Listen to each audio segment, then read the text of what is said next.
Hi everyone. I hope you're all doing okay with all these energies that have been around this week. And we're not even very far into the week yet. Um, just a really quick one. I'm going to do a longer video tomorrow because I've been given two concepts that are coming up as very important. The first one is light and sound. The second one, sorry, is frequency and vibration and brainwave states. And that one I think is going to be a bit of a longer one, so I'm going to do that tomorrow, so watch this space. But with light and sound, what I'm getting a clear message about is that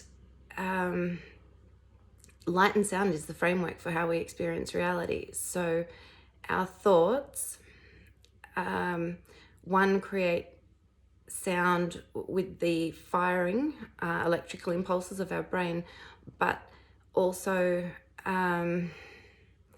when we speak our thoughts, we are grounding them, and this creates the sound of our thoughts, which creates kind of like a blueprint or a framework, which our light, which is the our energy and motion, so our emotion attaching to the framework of our sound. So in simple terms, our emotions attaching to our thoughts.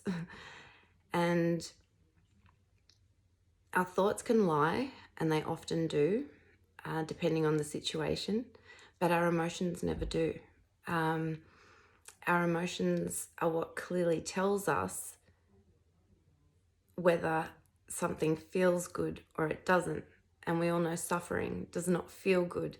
And the mind can think of 100 million reasons why we're in suffering. But the ultimate truth is that our emotions tell us this is not our natural state. This does not feel good to me.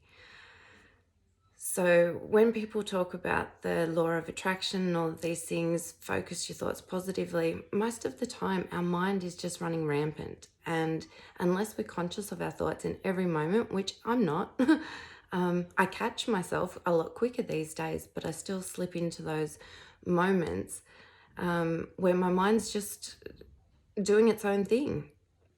I'm not even really aware of half the stuff it's thinking about some of the time. And as I said, more conscious of that now.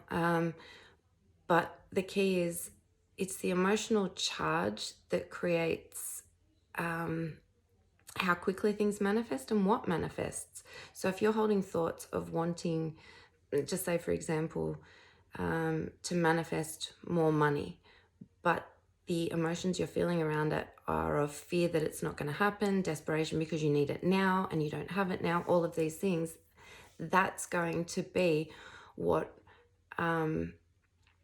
raises or lowers your resonance. And our emotions are what affects our brainwave states, not our thoughts. That's why people say to get into your heart space, because that brings you into that different brainwave state where you're not in that externally focused worrying, what we are most of the time. So yeah, keeping this short and sweet. It's an interrelated process where our emotions are the force that determines how quickly our thoughts manifest, and whether they manifest from a place of fear and more more to draw in and fear, or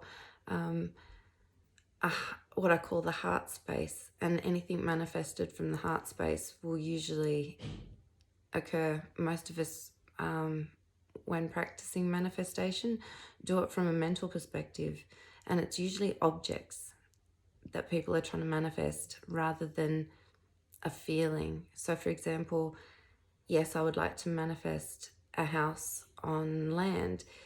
It's not the house itself I want to manifest so much, more the feeling I would get from living closer to nature, having a natural running water supply close by, the feeling of peace and expansion I would gain from that, and knowing I was living more aligned with my values of being more self-sufficient, growing my own food, things like that. So there's a big difference between manifesting from the mind and wanting a fancy car or a fancy house so that you can prove that you've made it in the world, and manifesting from the heart because it's more about the feeling that you want to bring into your experience, not an object. So I hope that makes sense. So it's really important to transcend the lower mind and reach that place of the higher thought and have the positive emotion attached. And the best way to do that is to think from the heart, feel from the heart, and let that be your guide. So anyway, I hope that makes sense.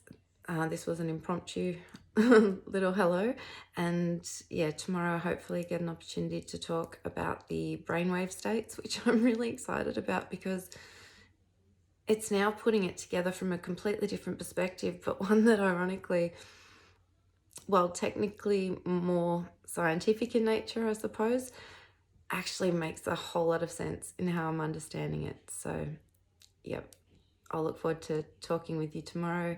Have a great day, great night, wherever you are in the world. And as always, sending you big love and heart hugs. And I will look forward to talking with you very soon. Bye.